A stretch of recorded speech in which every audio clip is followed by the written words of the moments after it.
marketingga, reklamaga $0 pul sarflab, ya'ni umuman pul sarflamasdan sotuvlarni 30% va undan ko'pga oshirish mumkinligi haqida bilarmidingiz?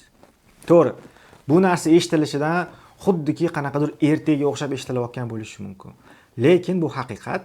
Faqat siz kamida 1 yil ishlayotgan bo'lishingiz kerak. Mana shu bozorda yoki mana shu biznesni 1 yildan beri yuritayotgan bo'lishingiz kerak. Hurmatli bo'lajak millioner tadbirkorlar, bu videoyimni oxirigacha ko'ringlar, chunki $200-300 qiymatga ega sovg'am yashirilgan. Shu sovg'ani aynan siz yutib olishingiz mumkin. Men ismim Mustaqizov Hojiakbar, 8 yil davomida sotuv va marketingda ishlayman va shu kungacha ko'plab korxonalar bilan ishlaganmiz va o'zimizning real qilgan keyslarimiz haqida gapirib beraman va qanaqa qilib buni qilganimizni gapirib bermoqchiman. Xullas, reklamaga bir sim pul tikmasdan sotuvlarni shu 30%, gohida 50% gacha oshirish usuli bu retention marketing deyiladi. O'zbekistonda retention marketing juda ham kam bizneslar qo'llaydi, lekin deyarli hamma pul mana shu retention marketing ichida. Retention marketing degani nima degani? Bu bitta mijoz sizdan qayta kelib sotib olishiga etiladi. Ya'ni o'zi aytaylik, retention marketingda sizdan mahsulot sotib olgan odamlarga siz qayta sotuvlar qilasiz. Ya'ni buni boshqacha termini ham bor. Bu narsa LTV degani. LTV masalan bitta mijoz umri davomida sizdan qancha mahsulot sotib olishi LTV deyiladi. Ya'ni siz qachonki retention marketingni to'g'ri ishlatsangiz, sizda LTV o'sib boradi. Ya'ni bitta mijoz sizdan qayta mahsulot sotib oladi. Va bu avtomatik tarzda sotuvlaringiz oshadi. Qarang. O'zbekistonda emas, butun dunyoda shunaqa tendensiya bor va bu tadbirkorlarning va marketologlarning eng katta xatosi hisoblanadi. Bu doimiy yangi leadlar, yangi sotuvlarning orqasidan quylab yurish. Mana shu eng katta xatolardan bittasi. Mana misol qilib aytaman sizga. Siz reklamani yoqdingiz, 100 ta odam mahsulotingizga qiziqdi. Nechtasi sirazu sotib oladi? Bitta ikkitasi. 95-97% sirazu sotib olmaydi. Odamlar mana o'rtacha biza yurg'izadigan bizneslarda aytaylik, matras, mebel, ta'lim markazlari, meditsina, zavod, masalan qurilish, aytaylik o'rtacha 15 kun, 20 kun qurilish sohasida 2 yilgacha borishi mumkin ekan. Tasavvur qiling. Mijoz mahsulot sotib olish uchun shuncha vaqt kerak. Ya'ni o'sha birinchidan bizda bitta odam mahsulot sotib olganda unga qaytib sotish madaniyati rivojlanmagan.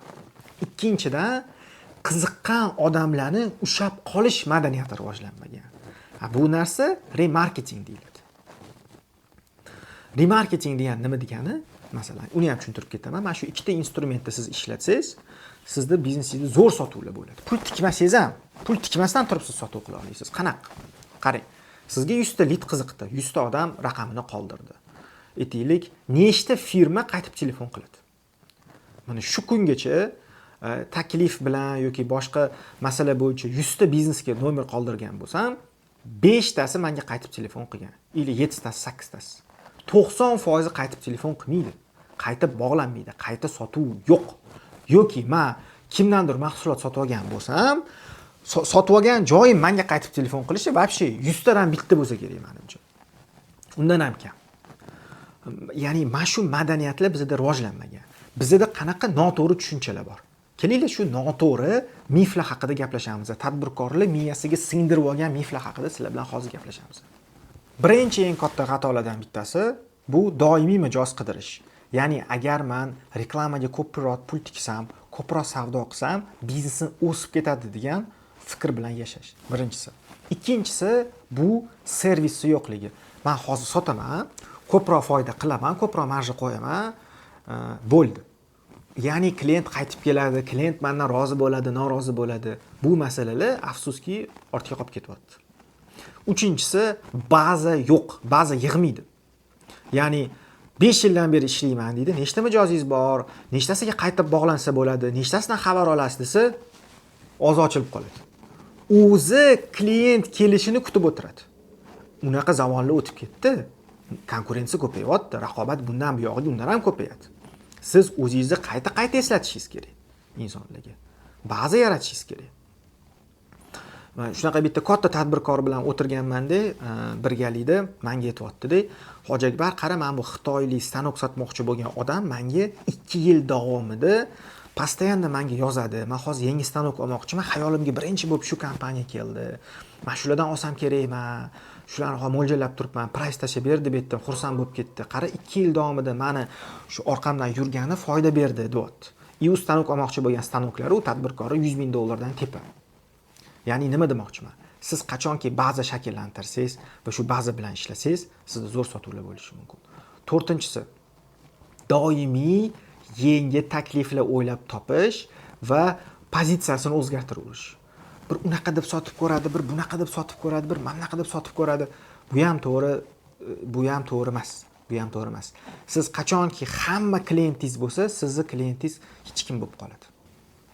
Keyingisi va oxirgi eng katta xatolardan bittasi bu tizimsiz sotish. Ya'ni tizimsiz sotish qanaqa degani?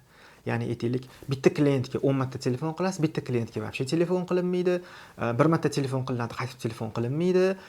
Aytaylik, sotuv bo'limini aniq qiladigan ish ham aniq emas, tayin emas, hech kim kontrol ham qilmaydi, kontrol qiladigan tizimni o'zi yo'q. Mana shu holatlarda sizni biznesingiz o'smaydi. Ya'ni ko'pchilik tadbirkorlar ambitsiozni, mana shu chempion insonlar tadbirkor bo'ladi asli. O'zi tadbirkor bo'lish uchun siz 100 tadan bitta odam bo'lishingiz kerak. 90%, 95% odam tadbirkordagi hayot xohlamaydi. Doimiy stress, doimiy ish va siz o'zi avtomatik o'zi tadbirkorlar 100 tadan 5 ta odamga to'g'ri keladigan tadbirkorlar-da o'zi aslida. Va hamma o'sish xohlaydi. Lekin bitta narsani bilib qo'yinglar. Agar sizni aniq tizimingiz bo'lmasa, aniq strategiyangiz bo'lmasa, sizni house'ingizni, ya'ni hozirgi tizimsiz house ishingizni ko'proq klient faqat battar house'ga olib keladi. Battar ish ko'payadi, battar tizimsiz ishlaysiz, battar mijozlar sizdan norozi bo'ladi, odamlar nima qilayotganini, ishchilar nima ish qilish kerakligini ham tushunmaydi, chunki tizim yo'q. O'shani hisobiga tizimni yo'lga qo'ymasdan turib masshtablashish, kattalashish bu eng katta xatolardan bittasi hisoblanadi. Retention marketing va remarketingni yo'lga qo'ymagan kompaniyalarda nima sodir bo'ladi, bilasizmi? Birinchidan LTV tushib ketadi. Ya'ni bitta odam bir marta oladi, bo'ldi bo'lmasa ekan deydi. Lekin bitta gap aytaman sizlarga, bozor kichkina, masalan. Bozor kichkina, siz klientlarni doimiy ravishda norozi qiladigan bo'lsangiz, bu oxir oqibat juda ham katta minuslarga olib keladi. Meni YouTube'da $1 million xato degan bitta biznesni ochib berganman. O'sha millioner bola minusga qarzga kirib ketgan. O'sha nimaga? Chunki u klientlarni rozi qilish, bitta klientga qayta sotishni o'ylamagan. U doimiy yangi mijozlarni o'ylagan. Hozir o'sha kompaniya reklama yoqsa, kommentariyasida o'nlab odamlar negativ yozadi. Odamlar yolg'onchi bo'ladi deb aytadi. Masalan, bu kompaniya o'zini majburiyatlarini qilmagandan keyin men boshida bir qancha vaqt ishladim birgalikda. Undan keyin men ham voz kechib yubordim. Chunki klientlarni norozi qiladigan kompaniya bilan o'zini hurmat qilgan marketolog ishlamaydi. Men boshida endi buni bilmas edim. Keyin уже bu hamma narsa ayon bo'lgandan keyin уже bo'ldi, уже o'zingiz yurg'iza qolinglar, omad deb qo'ya qoldim demoqchiman.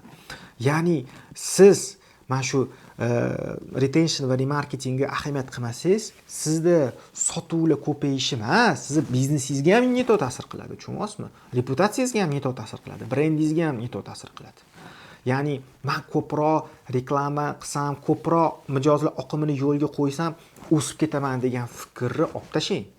Siz qachonki tizimli ravishda odamlarni rozi qilsangiz, siz butun bozorni egallab olasiz.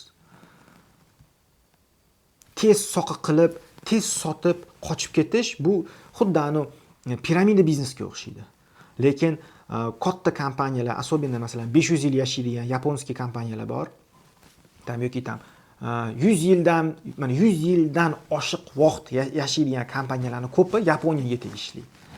Nimaga? Chunki ular reja qilayotganda 50 yil, 30 yil, 100 yil oldindan reja qiladi ular. Ular mana shu hafta, mana shu oy anaqa sotib qutulib unaqa emas, ularda unaqa reja emas. Unaqa kompaniyalari ham bor, lekin uzoqqa borgan kompaniyalari uzoqni ko'zlaydi. Mana real caselarni aytadigan bo'lsak, men obzor ham qilganman. Masalan, Lux Matras loyihamizda srazu reklamaga pul tikmasdan 37% ga sotuvni ko'targanmiz, bazadan foydalanib. Ya'ni o'sha men kelgunimgacha baza yig'ishmagan ekan, o'sha AMO-CRMligi, tizimligi bo'lmagan va o'shani hisobiga juda ham ko'p klientlar o'sha telefon qilgan, qaytib telefon qilinmagan yoki ularga qaytib reklama qilinmagan, eslatilmaganda bor bazadan foydalanib birinchi oy o'zida 37% ga sotuvni ko'targanmiz. Ya'ni agar sizni sotuv bo'limingiz bo'lsa va siz 1 yildan oshiq vaqt ishlayotgan bo'lsangiz, siz remarketing va retention marketing instrumentlarini ishlatib, rostdan ham o'sha pul tikmasdan yoki masalan oyiga $2000 pul sarflayotgan bo'lsangiz, xuddi shuncha pul sarflab turib, ya'ni qo'shimcha pul sarflamasdan turib, sotuvlaringizni real 30%, 40%, 50% gacha ham ko'tarsangiz bo'ladi.